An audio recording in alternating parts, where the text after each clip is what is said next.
you doing, guys? So today we're building a little cabinet area in this little entrance hall.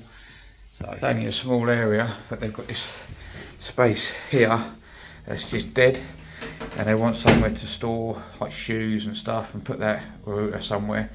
So we're going to come just into the doorway here so that it comes across 170 or 17 centimeters, about 96 high. 2 doors. It's going to be 2 little cabinets, no back, and then just a shelf in each one, just so they can put stuff inside, just to tidy this, to make it a usable space, if you like. So we've already started making cuts.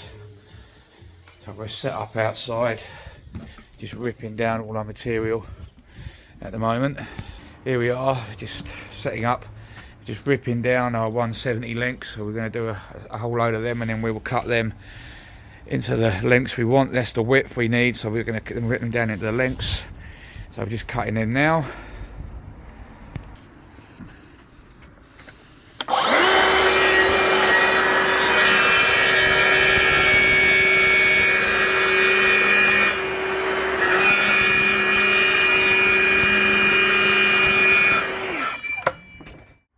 Say, guys, where's the fucking dust extraction? But we're being lazy. The van's parked like 200 odd yards up the road because there's nowhere to park, so we're dealing with the dust today.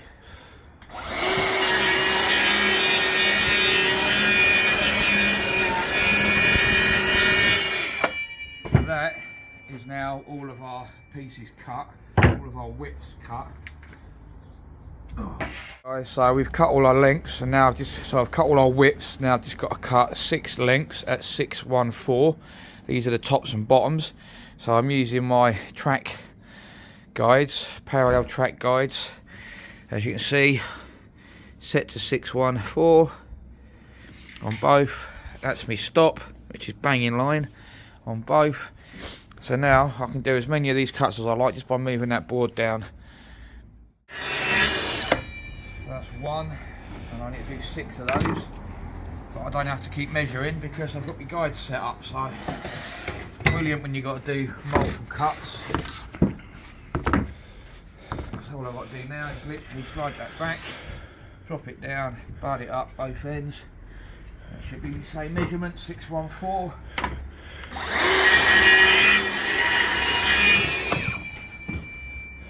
Bob's your uncle, Fanny's your aunt. As for my previous video, I've already set this all up, so it's an exact measurement from that edge to these scales. So I've set it up already. It's a brilliant little system, this, guys. I can pause it now. And there you go, guys. Nice, even, dead size cut, and that is repetitive every time. So can't go wrong with this system, guys. Absolutely brilliant. Okay, guys. So when you work with them, you always make sure you use a pilot bit.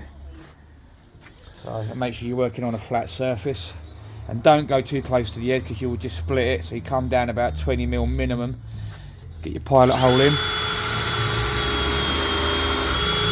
and once you piloted it, make sure you put some wood glue on. Make sure you're gluing all your joins, especially with this stuff, because it will move over time. Don't be shy with it. I've done 1 pilot hole for the minute so that I can get the first fixing in, and then I can make sure my joints are all squared up. Now I can make sure that's square before I put my second pilot bit in.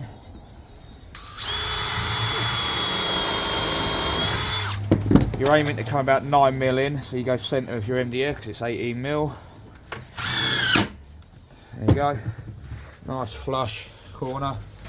All I've got to do now is do the bottom, do my brace, and then that's another one. That's one of my cabinets ready to go. Like I said, there won't be a back in these, guys. So there we go, guys. That's our cabinet. It don't look much at the moment. There's going to be a couple of shelves in here just floating. Obviously we've cut out a little chunk here for over the skirting. But yeah, it don't look much, but for what it's going to be used for, it's perfect.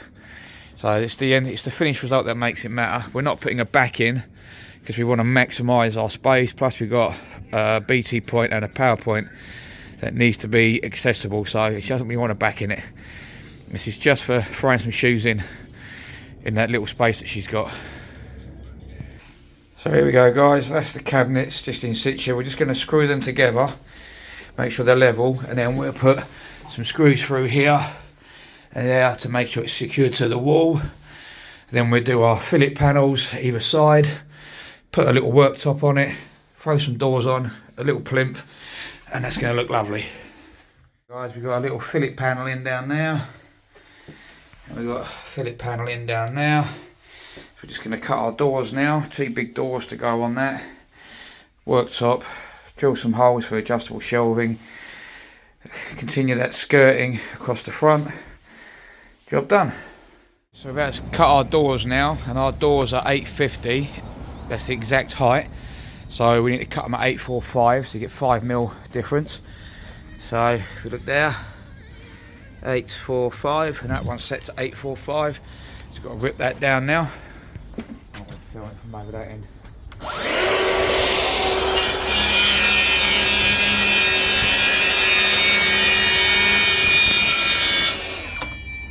Simple as that, mate. These are a godsend.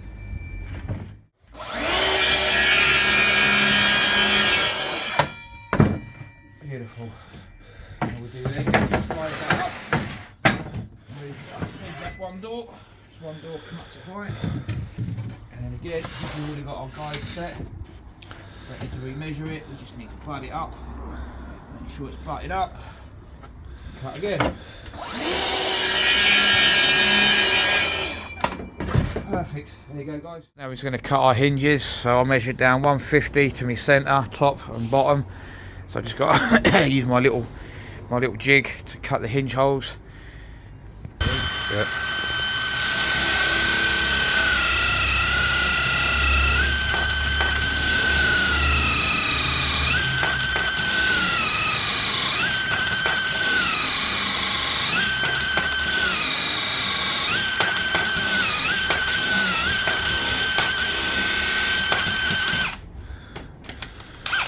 That's it.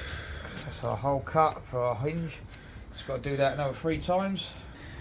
Okay guys, so we've done our hinge holes. Now we're just going to put a round, just a standard round around all the edge of the doors, just to take the sharpness off the edge of the doors.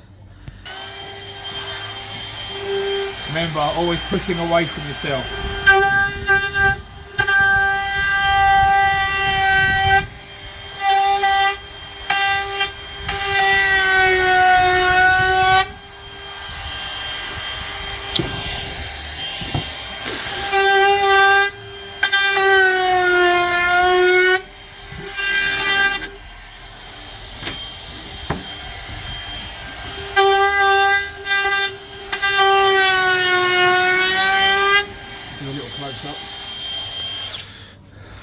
There you go, guys, a nice little round on all my doors all the way round. Just gets rid of that sharp edge, gives a nice finish to the doors.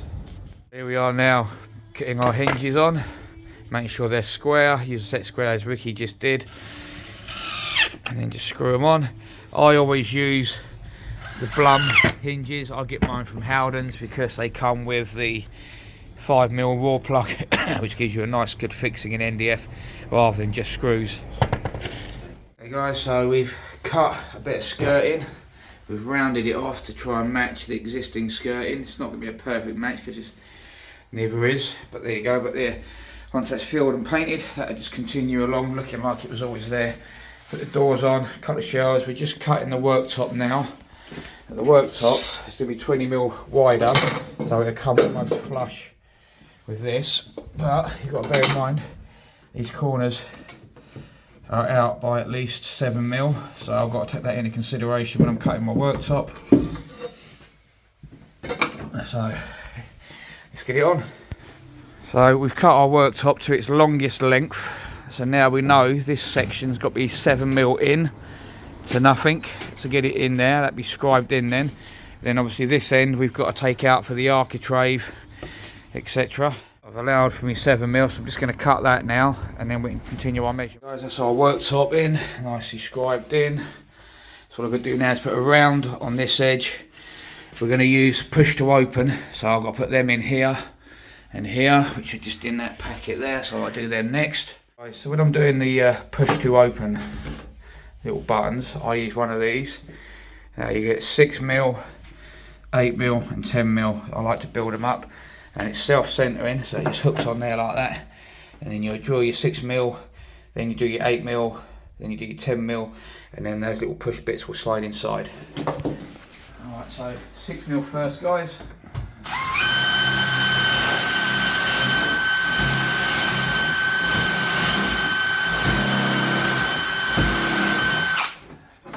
And the same this side, 6mm.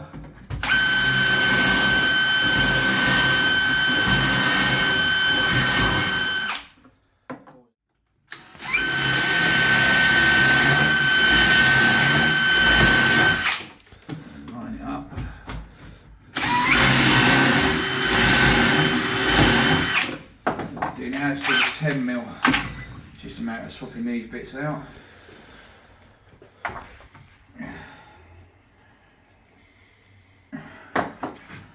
10mm bit. Get in the centre it, make sure you're in the hole.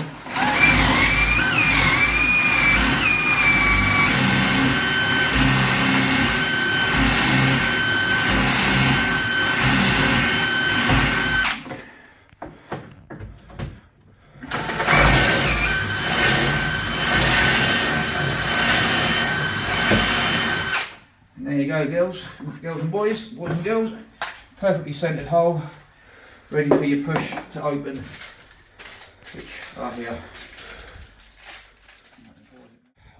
One in, that one was damaged. I got another one in the van, so I've got to put a new one in there. These are my push to open. Worktop's now on. Hinge holes have been done, so all I've got to do now is do my adjustable shelving bits, and I use this Craig jig for that. It's quite straightforward. Goes on there like that, and you just use that for your holes. Always start for your top one and go up, and then take that bit off. This little bit here slides off, reverse it, do the other side. So you get this little peg, and that little peg goes in your bottom hole, just like that. And now you can do the rest of your holes, and it keeps the spacing even. Nice and straightforward.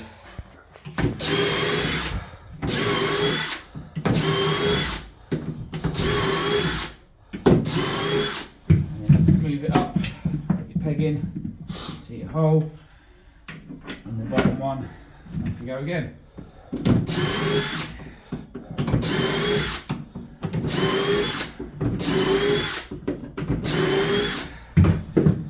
That's the last one. Now, I won't be doing that one because it's too close to my hinge, so I'm only going to go to that one.